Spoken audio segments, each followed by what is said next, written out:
Today we're talking about informed consent and how it can make you a better storyteller. Let's get started.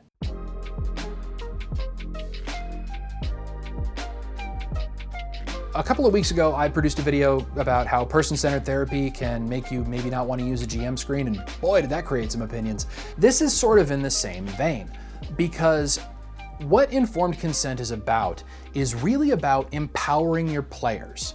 Because like I was talking about with person-centered therapy, the player is the expert in their own character, and informed consent helps to, again, balance those power dynamics. This is like a 10,000 foot view, again, kind of like I did with person-centered therapy. I'm not going over all the ethical reasons why informed consent is necessary. This is about how informed consent can help you tell better stories and why it's applicable. Again, 10,000 foot view. Informed consent is the ethically required and responsible thing to do whenever you're trying to create a relationship with a new client. It's also the same thing whenever you're trying to create a new relationship with players that have never played at your table before, or if you're going to be starting a new campaign. And the reason that this is sort of applicable is because it all comes down to the idea of sharing information. When you have a client coming in for a counseling session and they're trying to understand what the counselor's area of expertise are, what their counseling styles will be, and some of the other aspects of how they conduct themselves during a counseling session, that's what the informed consent document is for. This is a document that usually gets filled out well in advance of the first session of counseling and then given back to the counselor as a record where the counselor can see that the client or prospective client has been given information about what that counseling relationship will be like. This is similar to how you can set up something like a player agreement whenever you're doing a new type of role-playing game group. Because if you sit down with your players prior to session 0 or maybe during session 0 and have a conversation about what type of game you want to play, that's really where this idea comes in. I've seen a lot of examples of these player agreements that have been thrown around on the internet, and they're great. I love them because what they do is they get the player a chance to actually communicate with the storyteller what they're expecting and what they're looking for out of a specific adventure. People have put little check boxes next to the idea of some violence, no violence, lots of violence, some cursing, no cursing, very little cursing. I think that's great. That type of collaboration really only makes a game better, in my opinion. Because what you're effectively doing is you're taking the player's opinions and you're having a conversation about them. A storyteller who wants to get on the same page as their players it's just a great idea. It's a good thing to do. When you know what your players want and you know what you can provide as a storyteller, it just makes for better stories. Having those types of conversations with your players before you sit down to play helps you to know what your players expect. It's also really helpful to have before you want to world build anything. And that's because if you know what your players want, then you have a rough idea about how you can present your ideas. Now, the other way that it's really helpful when you're talking about the role-playing context is because if you have an idea of the type of stories that you want to play, and your players might have some reservations about some parts of it. So an example I gave in a previous video talking about pitch sessions were one of the pitches where players would play part of a thieves guild or an assassin's guild. That game would require a significant amount of violence and probably some very dark themes. If I have players that aren't on board for that, then I know that that game isn't the type of game that they want to play. If you know what your players' levels of expectation and level of comfort are, that gives you tools to be a storyteller that responds to your players' requests. And it doesn't necessarily give you free rein to do everything that you want, but I would argue that that's a good thing because it challenges you as a writer. It challenges you as a storyteller. If you just have your leash taken off and you get to do whatever you want, there's really no restrictions. And anybody who's ever seen the difference between Desperado and Once Upon a Time in Mexico can tell you that a lack of money made a better film in Desperado, and it required Robert Rodriguez to be a lot more creative because he didn't have all of the resources in the world. And the same thing is applicable to you as a storyteller. If your players give you guidelines to work within, then that requires you to be more creative about how to tell the story that you want to tell. Confidentiality is important between the client-counselor relationship because in a lot of cases it might not be that the client is comfortable sharing the fact that they're in counseling. And yes, the stigma around mental health has been lessening over the last few years, but at the same time, it's not up to the counselor to dictate who gets to know that the client is in counseling. Informed consent lets the client know that if an interaction were to occur accidentally outside of the counseling session between the client and the counselor, usually the example that's given is if the two people run into each other at a grocery store. The informed consent document stipulates that the counselor won't engage in a conversation with the client because that would reveal sensitive information about the fact that the client is involved in mental health counseling. Now, what the heck does that have to do with Dungeons and Dragons or a role-playing game? It's unfortunately not socially acceptable everywhere to be involved in a role-playing game. Now, I know this has changed tremendously since I was younger, but it doesn't mean it's the same everywhere. Now, what am I talking about? Bullying.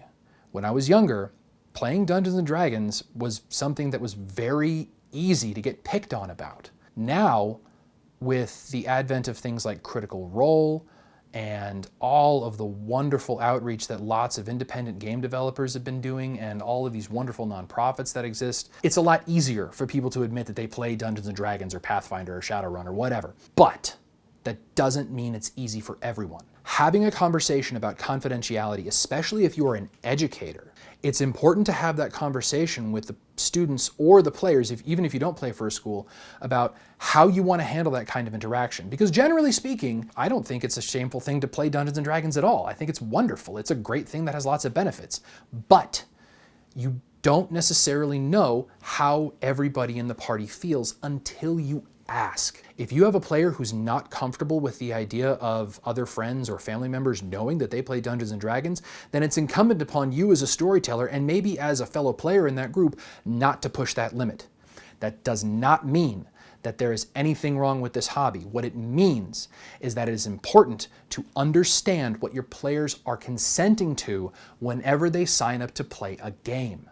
Because consent, it's baked into the name, informed consent. It is vitally important that you as a storyteller know what your players are expecting whenever the sessions are done. Oh man, I really just went off there. I'm sorry. Look, that's a personal axe to grind that I have, but I think it's very important that the idea of confidentiality and respecting that confidentiality be very important to you as a storyteller. It's important to me. Other things that are important about the idea of informed consent. Whenever you're talking about informed consent in the context of a client and a counselor, one of the things that comes out in that document is the level of expertise of the counselor. If you're talking about a counseling relationship, one of the things that comes up in the informed consent document is usually the amount of training that the counselor's had. The same thing can be applied whenever you're talking about your level of expertise as a storyteller. You may not have ever run a game before, and I think it's personally a good thing to tell the other players that. That's not because it's going to lower their expectations, but it's just the idea of being honest. The long and the short of it is making sure that the client or the player is on the same power level as the counselor or the storyteller. Because again, just like person-centered therapy, power dynamics, if they're on the same level, people generally have more control and more understanding of the situation that they're going to be involved in, either counseling or role-playing games. So how does this make you a better storyteller? It's pretty simple. If your players know what they're getting involved in, then it means that they can prepare better and create characters that are more fun for the environment that you're creating for them. Having that type of conversation about knowing where the comfort levels of your players are gives you an idea if these players are going to have fun in the game that you're creating. If you don't have this type of conversation with your players, then I believe that you're missing out on a really great collaborative opportunity. Because again, what are role-playing games? They're a collaborative storytelling process. The players need the storyteller just as much as the storyteller needs the players. Taking the time to actually have a conversation with your players about what they want, what their likes are, what their dislikes are, what their comfort levels are with certain themes. Maybe even having a conversation about what's gone well in previous campaigns, and maybe, if you feel up to it, asking about previous campaigns that they've played where things have gone horribly wrong. Knowing where those benchmarks are gives you, as a storyteller, a lot more opportunity to be able to see where your players are at, and try to develop a game that might be more enjoyable for all the parties involved. Anyway, that's all I've got today. Thank you so much for watching. If you found this interesting, or if anybody in your group has ever done anything like this before, please leave a comment here in the comment section, or maybe on Twitter, or you can follow me on Instagram. Let me know what this idea means to you. If you're an educator, I want to know if you do this with your students right now. Or if you're a counselor and you use role-playing games in your practice, I really want to know, how does that informed consent conversation go for you whenever you're talking about how it applies to role-playing games? If you enjoyed today's video, consider subscribing or hitting the like button. I'm trying to do more of these mental health themed videos because I'm finding more and more that there are educators and mental health professionals out there that actually watch this stuff. So if you're one of them, thank you. And if you're not one of them, thank you again for watching this. I really appreciate it. All right. There is a lot that's going on in the world right now, and it can feel like the world is completely spinning out of control. And that is a normal reaction to a lot of very abnormal events. But I do want to tell you, even if there are things that you feel like you're afraid of, there's nothing wrong with that. Fear is a part of life, and fear is something that unfortunately may not ever go away. But how we respond to fear is something that we can try to control. If you're graduating into this economy, it can feel like there's no hope. But I do want to tell you that there is hope.